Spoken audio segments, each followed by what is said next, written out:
ويسر لي أمري واحلل عقدة من لساني يفقهوا قولي۔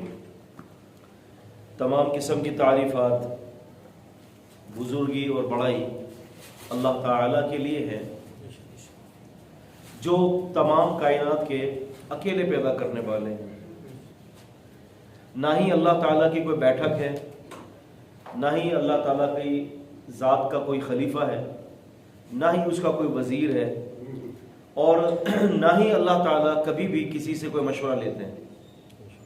جب چاہتے ہیں، جو چاہتے ہیں، جس کے لیے چاہتے ہیں، جس طرح چاہتے ہیں اور جیسے چاہتے کر دیتے ہیں۔ اگر کسی کے لیے اللہ تعالیٰ عزت کے فیصلے فرما دیں تو پوری کائنات کے لوگ مل کر اس کے ارادے کو ذلت میں تبدیل نہیں کر سکتا، اور اگر اللہ تعالیٰ ہی کسی کے لیے ذلت کا ارادہ فرما دیں تو پوری کائنات کے لوگ مل کر اللہ تعالیٰ کے ارادے کو عزت میں تبدیل نہیں کر سکتے۔ وَتُعِزُّ مَن تَشَاءُ وَتُذِلُّ مَن تَشَاءُ بِيَدِكَ الْخَيْرُ۔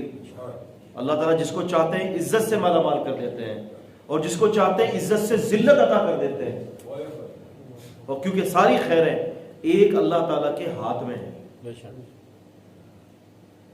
اور اگر کسی کو دینا چاہیں تو کوئی روک نہیں سکتا، اور اگر اللہ تعالیٰ روک دیں تو پوری کائنات میں اربوں جبریل اللہ تعالیٰ پیدا کر دیں، اور ہر ایک ایک جبریل کے ایک ایک بازو کے اندر اربوں جبریل کی قوت پیدا کر دیں، لیکن اللہ تعالیٰ نے جب کسی کے لیے ارادہ کر دیا دینے کا تو یہ سارے بھی مل کر اللہ تعالیٰ کے ارادے کو تبدیل نہیں کر سکتے۔ رسول اللہ صلی اللہ علیہ وسلم ہر فرض نماز کے بعد اور رکوع سے جب اٹھتے آپ بعد الرکوع آپ یہ دعا پڑھا کرتے تھے، اللہم لا مانع لما اعطیت ولا معطی لما منعت ولا ينفع ذا الجد منک الجد۔ اے میرے اللہ، کوئی روک نہیں سکتا جس کو آپ دے دیں، جس کو آپ نے دے دیا اسے کوئی روکنے والا نہیں، اور جسے آپ نے روک دیا اے اللہ اس کو کوئی دینے والا نہیں۔ کیوں کہ کوئی بزرگی، کوئی بڑائی آپ کی بزرگی، آپ کی بڑائی کے آگے کام نہ دے گی۔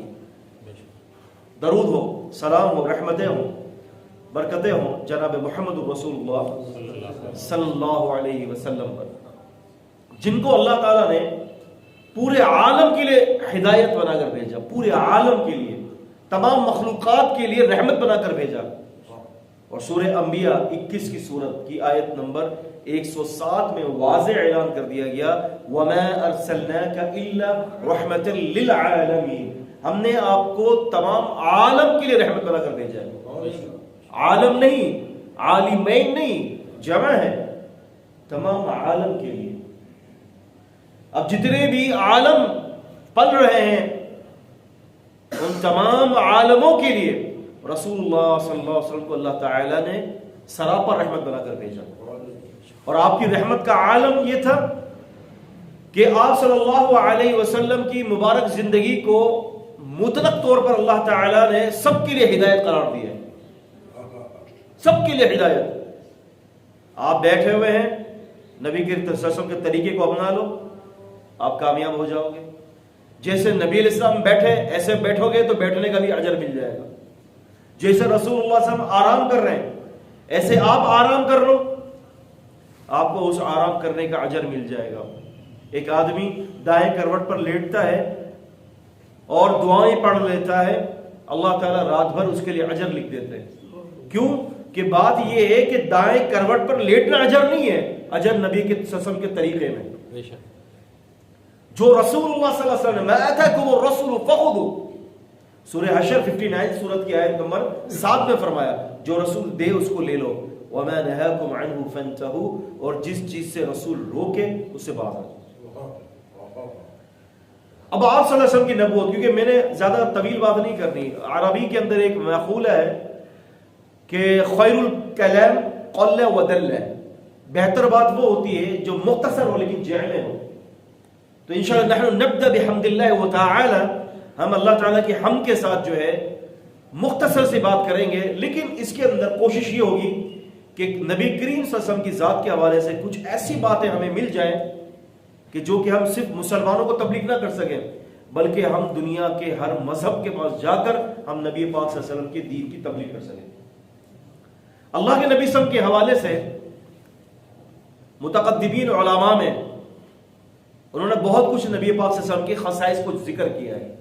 آپ صلی اللہ علیہ وسلم کی عادات مبارک، آپ کی خلق کو، آپ کی خلق کو، آپ کے جو اخلاق ہے، آپ کی جو پیدائش ہے، آپ صلی اللہ علیہ وسلم کے جو طریقے ہوتے تھے، آپ صلی اللہ علیہ وسلم کا ملنا ملانا، اور آپ صلی اللہ علیہ وسلم کو جو اللہ تعالیٰ نے پروفیشنسیز جو عطا فرمائی تھی اور جو مراتب عطا کیے تھے، باقاعدہ علماء محدثین نے اس کے اوپر مستقل طور پر کتابیں لکھی ہیں. مثال کے طور پر قاضی عیاض رحمۃ اللہ علیہ نے الشفا کے نام سے، الشفا فی احوال المصطفیٰ کے نام سے تقریباً 4 جلدوں پر کتاب لکھی ہے. اور اسی طرح سے امام جلال الدین سیوطی رحمۃ اللہ علیہ کی کتاب الخصائص الکبریٰ، اس میں نبی علیہ السلام کے خصائص کا ذکر ہے. آپ کے سامنے چند باتیں میں رکھتا ہوں کہ رسول اللہ صلی اللہ علیہ وسلم کو اللہ تبارک و تعالیٰ نے ایسی عظیم قسم کی خصائص سے نوازا تھا کہ جو دنیا کے اندر کوئی اس کا مقابلہ نہیں کر سکتا. شیخ الاسلام ابن تیمیہ رحمۃ اللہ علیہ کے بارے میں آپ نے سنا ہوگا. امام ابن تیمیہ وهو المجتہد والمحدث والمفسر والفقیہ، آپ مفسر بھی تھے، آپ فقیہ بھی تھے، اور آپ زبردست قسم کا دین اسلام کا دفاع کرنے والے تھے. ان کے پاس عیسائی آئے اور 17 سوالات لے کر آئے. کتنے؟ 17. عیسائیوں نے کہا کہ ابن تیمیہ رحمہ اللہ کو کہ اگر آپ ہمارے ان 17 سوالات کا جواب دے دیں گے،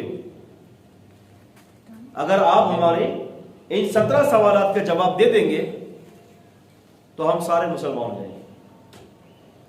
ابن تیمیہ رحمۃ اللہ علیہ نے فرمایا کہ بتاؤ وہ کون سے تمہارے 17 سوالات ہیں کہ جن کا تم مجھ سے سوال کرنا چاہتے ہو. انہوں نے 17 سوالات کو ایک صفحے پر لکھ کر دے دیا، کہا کہ ہمارے یہ 17 سوالات ہیں. ابن تیمیہ نے ان 17 سوالات کے جوابات کے لیے 3500 صفحوں کی ایک کتاب الجواب الصحیح لمن بدل دین المسیح کے نام سے لکھ دیا.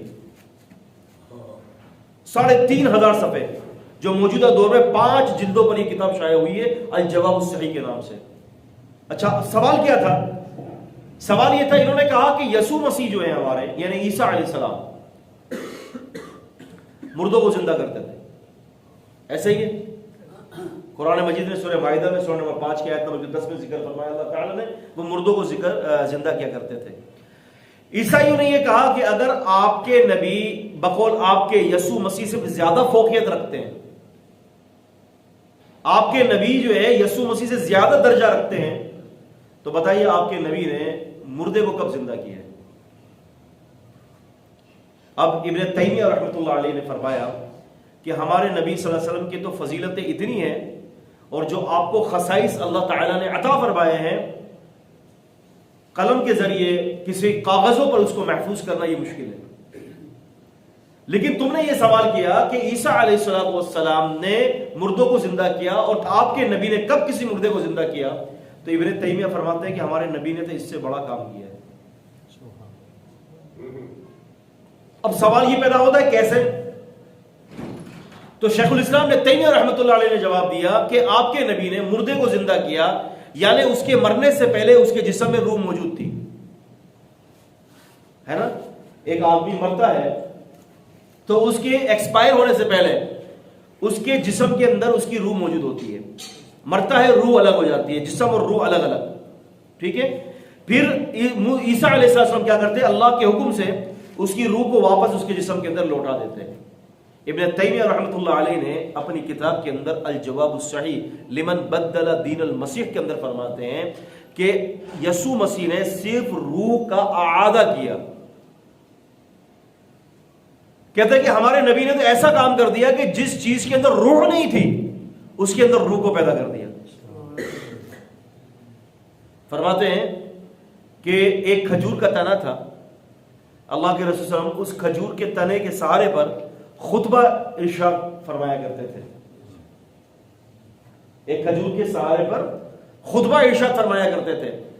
کسی نے ممبر بنا کر دیا، اللہ کے نبی صلی اللہ علیہ وسلم نے اس کھجور کے تنے پر ہاتھ رکھا تو کھجور کا تنا اتنا رونا شروع کر دیا، اس تنے نے اتنا رونا شروع کر دیا، اتنا رونا شروع کر دیا کہ رسول اللہ صلی اللہ علیہ وسلم فرماتے ہیں کہ یہ میری جدائی کی وجہ سے رو رہا ہے، اگر اس کے اوپر ہاتھ رکھ کے اس کو گلے سے نہ لگاتا تو یہ قیامت تک یہ کھجور کا تنا روتا رہتا۔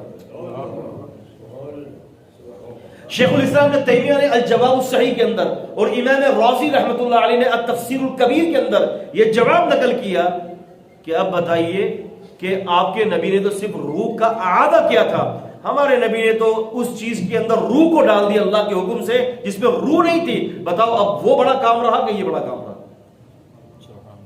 ہے؟ تو ابن تیمیہ رحمۃ اللہ علیہ فرماتے ہیں کہ یہ ہمارے نبی کے خصائص میں سے ہے۔ اللہ تعالیٰ غنی کی رحمت فرمائے امام جلال الدین سیوطی رحمۃ اللہ علیہ کو، یغفر اللہ لہ، انہوں نے اپنی کتاب الخصائص الکبریٰ کے اندر عزیزان گرامی نبی پاک صلی اللہ علیہ وسلم کی تقریباً 250 سے زیادہ ایسی خوبیوں کا ذکر فرمایا ہے کہ جو سابقہ نبیوں میں ملنا بہت مشکل ہے۔ اور میں سب سے بڑی عظیم خوبی رسول اللہ صلی اللہ علیہ وسلم کو یہ عطا کی گئی کہ جو وحی اللہ کے نبی صلی اللہ علیہ وسلم پر نازل ہوئی اور جو نبی علیہ الصلوۃ والسلام کے طریقے تھے، آپ کا بیٹھنا، آپ کا اٹھنا، آپ کا کھانا، آپ کا پینا، اللہ تعالیٰ نے غیر معمولی طریقے سے اس کو قیامت تک کے لیے حفاظت کے ساتھ محفوظ ترین بنا دیا ہے۔ اور میرے نبی کا کمال تو دیکھیں آپ، لوگ اپنے اپنے مسائل کے علاج کے لیے دنیا میں بھٹکتے ہیں، کوئی روحانی مسائل کے لیے جا رہا ہے، کوئی جسمانی مسائل کے لیے جا رہا ہے، کوئی نفسیاتی مسائل کے لیے جا رہے ہیں۔ سبحان اللہ، آج ہمارے متعلقہ محور جو ہے، یعنی ہمارا جو متعلقہ ہے، ہمارے متعلقہ محور صرف چند مسائل ہیں، معاف کیجئے گا۔ ہم جب مدرسے میں بھی پڑھتے ہیں تو 12 مسائل، بس 12 مسائل پر ہی مار کا آرا گفتگو ہوتی ہے۔ شیخ صاحب ایسا ہی ہے، ہم نے کتاب اور سنت کو ڈیپ سے دیکھا ہی نہیں ہے کہ بھائی ان 12 مسائل کے لیے کروڑوں مسائل موجود ہیں دین اسلام کے اندر۔ ہم نے اب اللہ تعالیٰ کے دین کو ایک سمجھ لیں کہ اس طرح سے پڑھتے ہیں کہ جس طرح کہ ایک مینڈک کنویں کے اندر جو ہے نا اچھل رہا ہوتا ہے۔ میرے نبی کریم صلی اللہ علیہ وسلم کی خصوصیات میں سے ایک خاصیت یہ ہے، آپ نے کتاب اور سنت کے ذریعے روحانی امراض کا تو علاج کیا ہے، سبحان اللہ، آپ نے انسان کے جسمانی امراض کا بھی علاج کر دیا ہے۔ آپ دیکھیں اس وقت دنیا کے اندر سب سے بڑا جو مسئلہ چل رہا ہے نا، میں بات مختصر سے کروں گا لیکن انشاءاللہ تعالی کوشش کروں گا کہ کچھ ایسے نکات آپ کو دے کے جاؤں کہ جس کے اندر بڑی جامعیت ہو، بڑی قوت ہو، باللہ توفیق، فہمتم؟ بڑی قوت ہو۔ آپ دیکھیں اس وقت دنیا کے اندر سب سے جو بڑا مسئلہ چل رہا ہے وہ نفسیات ہے۔ کیا ہے؟ نفسیات۔ انسان سائیکو کا بڑا جلدی شکار ہو جاتا ہے، کمپلیکس کا شکار ہو جاتا ہے، اور ہمیں اس بات کا اندازہ نہیں ہوتا کہ اب دیکھیں نا، میں دعوت دینے کے لیے آیا ہوں، اگر میں اس وقت اسماء اور رجال کے اوپر بحث کروں، علوم الحدیث کی انواع پر بحث کروں، آپ کہیں گے کہ یار انہوں نے کیا گفتگو کی، ایک آدھا ہی بندہ کوئی سمجھ سکے گا میری بات کو، ورنہ زیادہ تر لوگوں کے سر سے گزر جائے گی۔ میرے نبی نے یہ سکھایا کہ جب لوگوں سے مخاطب ہو تو لوگوں کو مینٹلٹی کے مطابق آپ نے گفتگو کرنی ہے، یہ میرے نبی نے سکھایا۔ کیوں کہ نبی کریم صلی اللہ علیہ وسلم زبردست قسم کے معالج اور ماہر نفسیات تھے، اور آپ کے خصائص کے اندر یہ خصوصیت موجود ہے۔ آپ دیکھتے ہیں کہ ایک سامنے ایک آنے والا ایک آدمی بالکل ان پڑھ نرا جاہل بندہ ہے، کسی چیز کی تمیز نہیں ہے، آپ اس کو کوئی بڑی بڑی باتیں نہیں سمجھایا کرتے تھے، آپ اس کے مینٹل کے مطابق، اس کی مینٹلٹی کے مطابق آپ صلی اللہ علیہ وسلم اس کو سمجھایا کرتے تھے۔ امام بخاری نے صحیح بخاری کے اندر، اسی طرح سے امام احمد بن حنبل نے مسند امام احمد کے اندر، اور اسی طرح سے امام ابن ابی شیبہ نے مسند ابن ابی شیبہ کے اندر، اور اسی طرح سے جو ہے امام ابو یعلا نے مسند ابی یعلا کے اندر، اور اسی طرح سے ابن عسیر نے جامع الاصول کے اندر حدیث نقل کی۔ رسول اللہ صلی اللہ علیہ وسلم مسجد میں تشریف رکھتے ہیں، وجاء اعرابی، ایک اعرابی آیا، وبال فی المسجد، اس نے مسجد کے صحن کے اندر پیشاب کر دی۔ صحابہ کرام گھبر بالکل بھاگے، پکڑو اس کو، بیٹ کرو اس کو، مارو۔ آپ نے فرمایا نہیں، رہنے دو، بالکل نہیں، پیشاب کر رہا ہے کرنے دو، پیشاب کر رہا ہے یہ مسجد کے صحن میں، کرنے دو۔ پیشاب سے فارغ ہو گیا، صحابہ کرام کو فرمایا تم ٹھہرو، صبر کرو، آسانی کے لیے پیدا کیے گئے ہو، مشکلات کے لیے نہیں پیدا کی کہ مشکل مت کھڑی کرنا، میں جاتا ہوں اس کے پاس۔ نبی صاحب فرماتے ہیں، سلام دعا کی، آپ نے فرمایا دیکھو بھائی یہ مسجدیں پیشاب کے لیے نہیں بنائی گئی۔ کیا فرمایا؟ مسجد پیشاب کے لیے نہیں بنائی گئی، یہ مسجد ذکر کے لیے، تلاوت کے لیے، نماز کے لیے بنائی گئی ہیں۔ آپ نے اگر پیشاب کر رہی ہو تو مسجد میں پیشاب نہیں کرتے، پیشاب کہیں اور کرتے ہیں، پیشاب کی جگہ پر مسجد میں صرف ذکر ہوتا ہے۔ کیا تمہیں یہ بات سمجھ میں آ گئی؟ نبی صلی اللہ علیہ وسلم نے سمجھایا اس کو، بات سمجھ میں آ گئی؟ کہا کہ جی اللہ کی سن۔ اب یہاں پر آپ دیکھیں کتنی مختصر سی حدیث ہے، اس میں علمی فائدے کتنے ہیں۔ اچھا آپ نے روکا کیوں نہیں؟ پیشاب کرنے دو۔ سب سے بڑی وجہ یہ تھی کہ اگر آپ بیچ درمیان میں اس کو پیشاب سے روک دیتے تو وہ تکلیف کے اندر کسی جسمانی مبتلا ہو جاتا۔ اللہ کے نبی سب نہیں چاہتے تھے کہ میرا امتی کسی بھی جسمانی تکلیف کے اندر مبتلا ہو۔ فہم تم؟ دوسری بات، رسول اللہ صلی اللہ علیہ وسلم کو پتا تھا کہ یہ جٹ آدمی ہے، اگر اس کو بھگا دوں گا تو نقصان یہ ہوگا کہ اس کی پیشاب کے وجہ سے اگر ہم اس کو مسجد سے نکال دیں گے ہو سکتا ہے کہ پھر آئندہ کبھی بھی مسجد کے اندر داخل نہ ہو۔ آپ نے یہ چاہا کہ یہ پیشاب تو کر دیا، کوئی بات نہیں، کرنے دو، اس سے ایسی پیار سے بات کرو کہ زندگی بھر یہ مسجد کے اندر ہی زندگی گزارے، مسجد کے باہر نہ جائے، یعنی ہمیشہ مسجد کے اندر داخلہ دے۔ آپ نے بڑی حکمت کہتے ہیں اس کو، پیار محبت سے سمجھا دیا۔ آپ نے فرمایا کہ مسجد ذکر کے لیے، اذکار کے لیے، تلاوت کے لیے۔ اس سے یہ بھی پتہ چلا کہ مسجد تیجیاں اور چالیسوں اور پگڑیوں پڑھنے کے لیے نہیں ہے، ہوتا تو آپ بتا دیتے یہاں پر کہ یہ اس چیز کے لیے مسجد بنائی گئی ہے۔ بالکل ٹھیک ہے۔ اب یہ دیکھیں آپ سے سب نفسیاتی معاملات کو دیکھیں، کیسے آپ سامنے والے کی نفسیات کو جانتے ہیں۔ اچھا پھر آپ سے اگر اس کو روک دیتے ہیں، رکو رکو جاؤ جلدی سے باہر، پیشاب وہاں باہر کرو۔ اب اگر وہ روک لیتا تو پیشاب کے قطرے جگہ جگہ گرا گرا کر جاتا، ایسا ہی ہوتا، اب پوری مسجد ناپاک ہو جاتی۔ پھر دوسری بات ہے اس کے کپڑے ناپاک ہو جاتے۔ پھر تیسری بات یہ کہ ہو سکتا ہے کہ یہ اس کو سختی محسوس کرتا، ہو سکتا ہے کہ آئندہ کے بعد یہ مسجد نہ آتا، ہے نا۔ نفسیات دیکھیں نبی صاحب کتنے ماہر نفسیات تھے، اتنی ماہر نفسیات جو ہے وہ اللہ رب العالمین نے نبی کریم صلی اللہ علیہ وسلم ہی کو عطا کی تھی۔ کیسا زبردست تھا، کیسا عجیب معاملہ۔ اور آپ نے فرمایا سختیوں کے لیے نہیں بھیجے گئے، نرمی کے لیے بھیجے گئے ہو۔ پتہ یہ چلتا ہے کہ اگر کوئی مسجد کے اندر آنے والا شخص کوئی غیر اخلاقی کام کرتا ہے تو سختی سے اس کی تردید نہیں کرنی چاہیے، بلکہ محبت اور شفقت کے ساتھ اس کی مینٹلٹی کے اعتبار سے اس کو سمجھانا چاہیے۔ یہ میرے نبی صلی اللہ علیہ وسلم کا خاصہ ہے۔ یہ ہوتے ہیں معالج نفسیات، یہ نبی علیہ الصلوۃ والسلام کو عطا کیا گیا۔ آپ دیکھیں نا، بچہ ہوتا ہے نا، بچہ چھوٹا بچہ ہے، آپ اس کو کام کا کہہ رہے ہیں وہ کام نہیں کرتا، آخر میں کیا ہوتا ہے کہ آپ کہتے ہیں کہ دیتا ہوں ابھی تمہیں ایک کان کے نیچے، ہے نا۔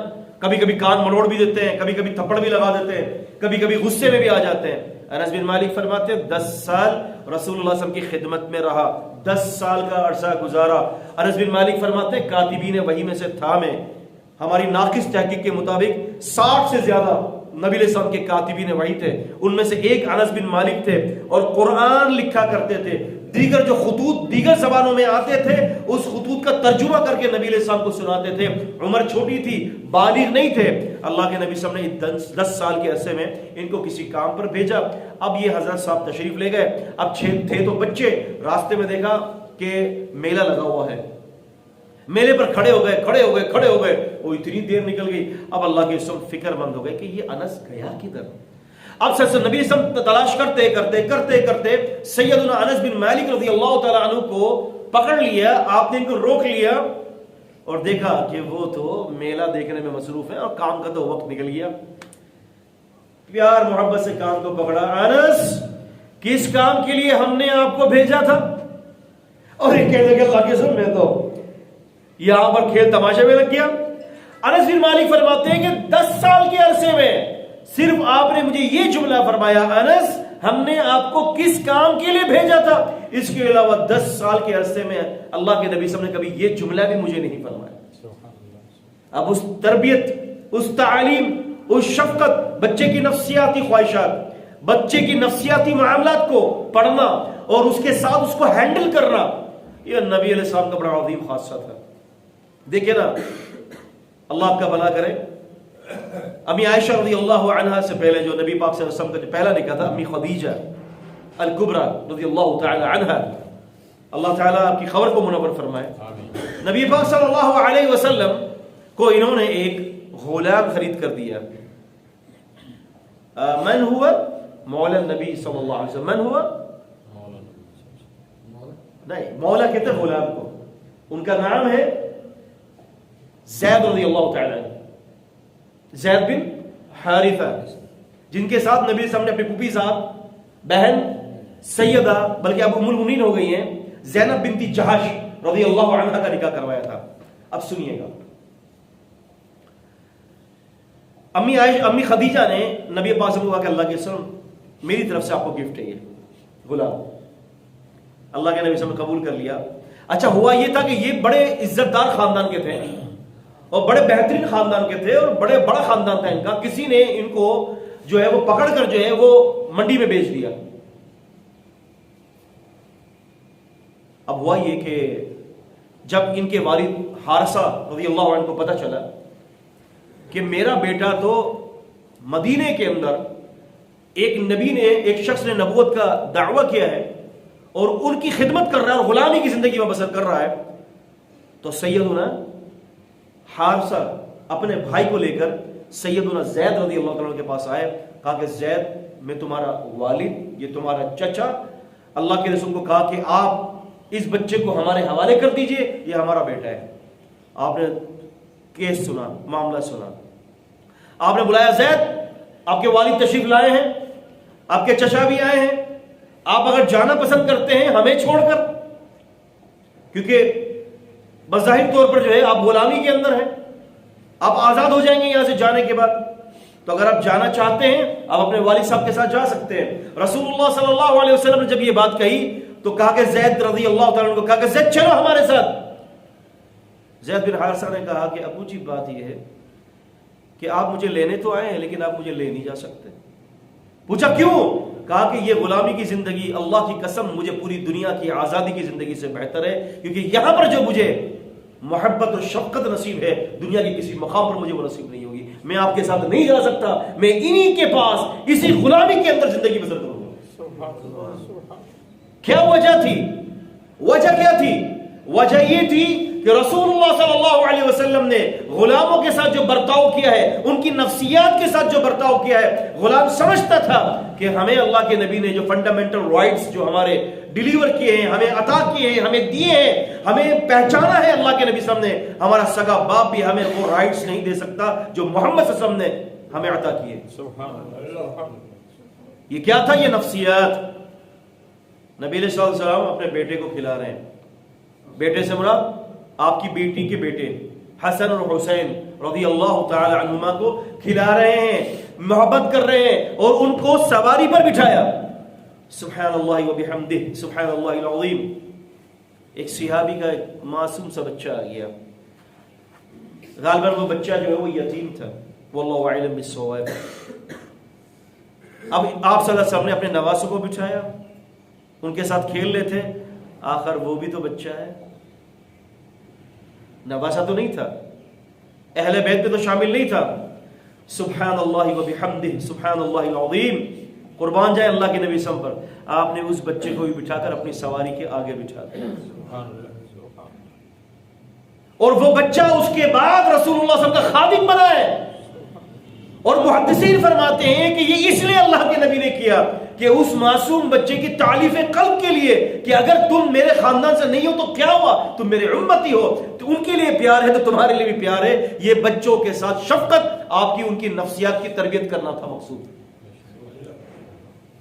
یہ تھا خاصہ رسول اللہ صلی اللہ علیہ وسلم کا. آج ہمارے یہاں آپ دیکھیں نا میڈیکل ڈاکٹرز، اگر آپ گوگل کی رپورٹ آپ پڑھیں، الحمدللہ میری اس پر اللہ تعالیٰ کی توفیق سے ایک مستقل خطاب انشاءاللہ یہ جو اگلا مہینہ ہے فروری کے اینڈ تک میری کتاب آ رہی ہے، نبی کریم صلی اللہ علیہ وسلم بطور معالج نفسیات، میری اس پر مستقل کتاب آ رہی ہے انشاءاللہ. آپ اللہ سے دعا کیجئے اللہ تعالیٰ اس رستے کو سہل کر دے. اور الحمدللہ وہ اتنی ایسی کتاب ہے کہ اس کتاب کو جو ہے الحمدللہ میں نے سارے نفسیات کے مسائل نبی صلی اللہ علیہ وسلم کی تعلیمات سے حل کیے ہیں.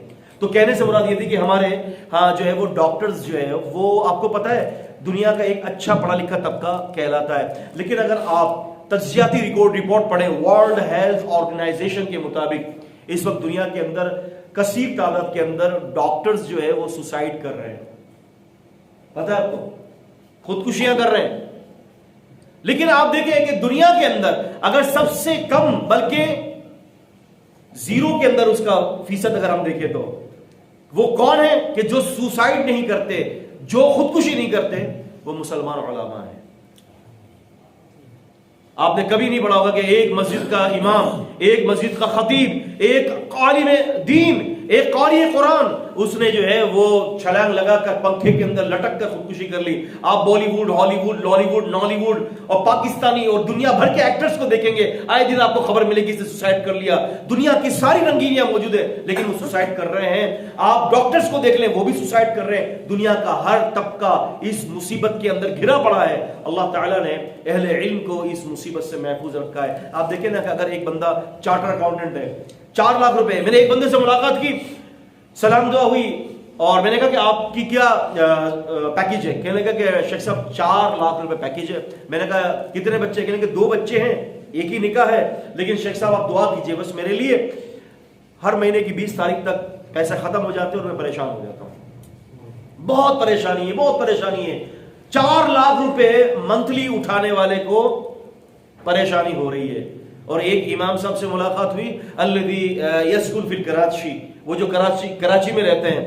لقیت، میں نے ان سے ملاقات کی اور میں نے ان سے کہا حضرت کتنی شادیاں ہیں؟ کہنے لگا شیخ صاحب 3 شادیاں ہیں میری. میں نے کہا بچے؟ 22 بچے ہیں. کتنے؟ 22 بچے ہیں. اچھا میں نے کہا کیا پیکیج ملتا ہے؟ کہنے لگا شیخ صاحب امامت کے 15,000 روپے ملتے ہیں اور حفظ کے شعبے کو 15,000 روپے ملتے ہیں، 30,000 روپے یہ ہو گئے، اور جو ہے وہ کہیں جمعہ پڑھاتا ہوں تو 10,000 روپے وہاں سے مل جاتے ہیں، 40-50.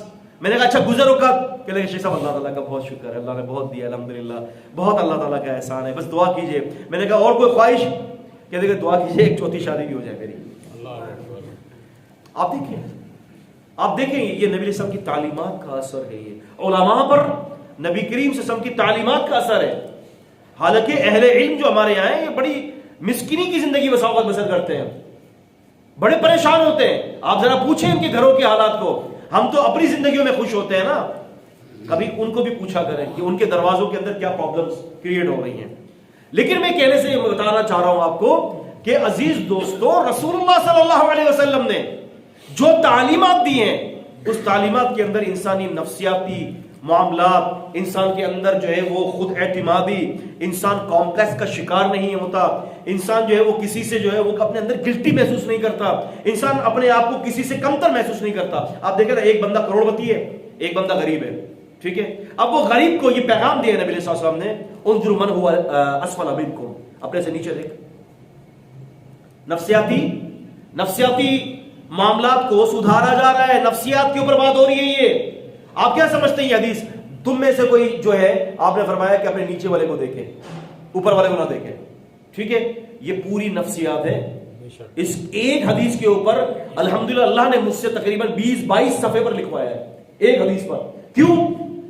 ایک غریب آدمی ریڑھی نکالتا ہے، کیف انا اخاف من الفقر وانا عبد الغنی، کیف انا اخاف من الفقر وانا عبد الغنی، میں فقر و فاقہ سے کیوں ڈروں بھائی، میں تو عبد الغنی ہوں. سبحان اللہ، اللہ اکبر، میں تو عبد الغنی ہوں، مجھے کیا ڈر فقر و فاقہ سے.